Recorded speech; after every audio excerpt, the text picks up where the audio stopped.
අයිබෝන් සුදවසක් කියලා පිළිගන්නවා හිතවතුනි. ලෝකයේ තියෙන ලොකුම අභිරහස ගැන ඇහුවොත් ඔබට මුලින්ම මතක් වෙන්නේ මොකක්ද? කොහෙද? අනිවාර්යෙන්ම ඒ බර්මියුඩා ත්‍රිකෝණය. එහෙම නැත්නම් බර්මියුඩා ට්‍රයැන්ගල් එක. නැව් පිටින් ගුවන් යාන පිටින් කිසිම සලකුණක් නැතුව අතුරුදන් වෙච්ච මේ අద్భుත කලාපයක් ගැන අපි ඕනතරම් කතා අහලා තියෙනවා. සමහරු කියනවා මේක පිටසක්වල ජීවීන්ගේ වැඩක් කියලා. තවත් සමහරු කියනවා මේක යක්ෂයාගේ කලාපයක් කියලා.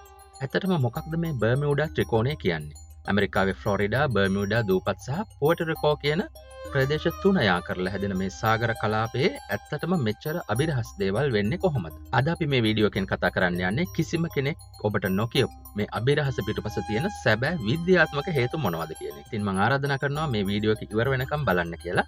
මොකද අන්තිමට ඔයාලට තේරෙයි මේක අභිරහසක්ද නැත්නම් මේ පිටුපස යම්කිසි විද්‍යාත්මක හේතුවක් තියෙනවද කියලා. ඉතින් විද්‍යාත්මක හේතු ගැන කතා කරන්න කලින් මේ කලාපය ලෝකයේ ප්‍රසිද්ධ වෙන්න බලපාපු ප්‍රධාන සිදුවීම් දෙකක් ගැන අපි මතක් කරගෙන ඉමු. පළමුවෙනි එක තමයි ෆ්ලයිට් 19 සිද්ධිය. 1945 දෙසැම්බර් 5 වෙනිදා ඇමරිකානු නාවික හමුදාවට බෝම්බ හෙළන ගුවන් යාන 5ක් පුහුණුවීම් කටයුතු වල නිරත වුණා.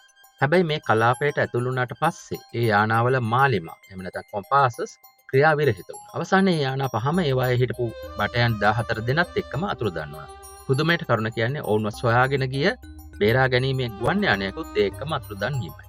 ඊළඟ ප්‍රධාන සිදුවීම තමයි USS Cyclops කියන නැව. 1918 අවුරුද්දේ පුද්ගලයන් 306 දෙනෙක් සහ විශාල මැංගනීස් තොගයක් අරගෙන ගිය මේ දැවැන්ත ඇමරිකානු නැව මේ කලාපයේදී කිසිම හදිසි පණිවිඩයක්, ඒ කියන්නේ ඩිස්ට්‍රස් ඇලාම් එකක්, සිග්නල් එකක් නැතුව අතුරුදන් වුණා. හිතවතුනි අද වෙනකන් ඒ නැවේ එකම එක කැබැල්ලක්වත් මල සිරුරක්වත් හම් වෙලා නැහැ.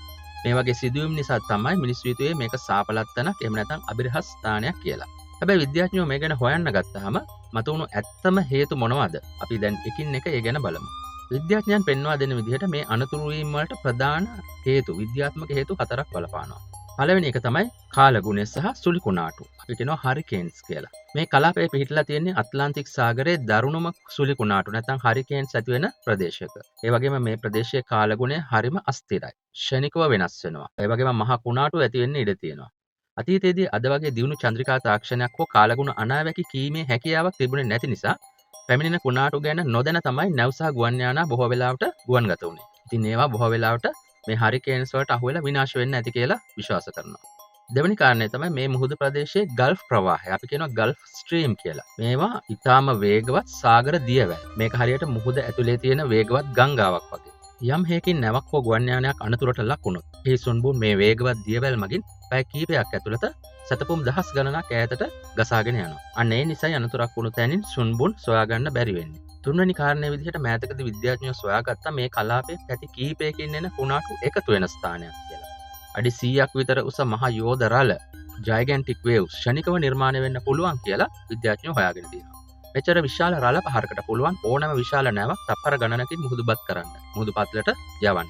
හතරවෙනි විද්‍යාත්මක හේතුව තමයි බර්මියුඩා ත්‍රිකෝණය කියන්නේ පෘථිවියේ සැබෑ උතුර සහ චුම්බක උතුර true north and magnetic north එකම රේඛාවකට පත්වන ස්ථානයක්. ඒ නිසා පැරණි මාලිමා භාවිතා කරපු නාවිකයන්ට සහ ගුවන් නියමුවන්ට Taman යන දිශාව ගැන වැරදි වැටහීමක් ඇති වුණා වෙන්න පුළුවන්. දිශාව මගහැරීම නිසා ඉන්ධන ඉවර වෙලා ඔවුන් මුහුදට කඩා වැටෙන්නේ නැති කියලා විද්‍යාඥයෝ උපකල්පනය කරනවා. දැන් ඔබට හිතෙනවා ඇති හරි. ඔය ඔක්කොම හේතු හරි. හැබැයි ඇයි මේ හරියේ විතරක් මෙච්චර නැව් ගිලෙන්නේ කියලා.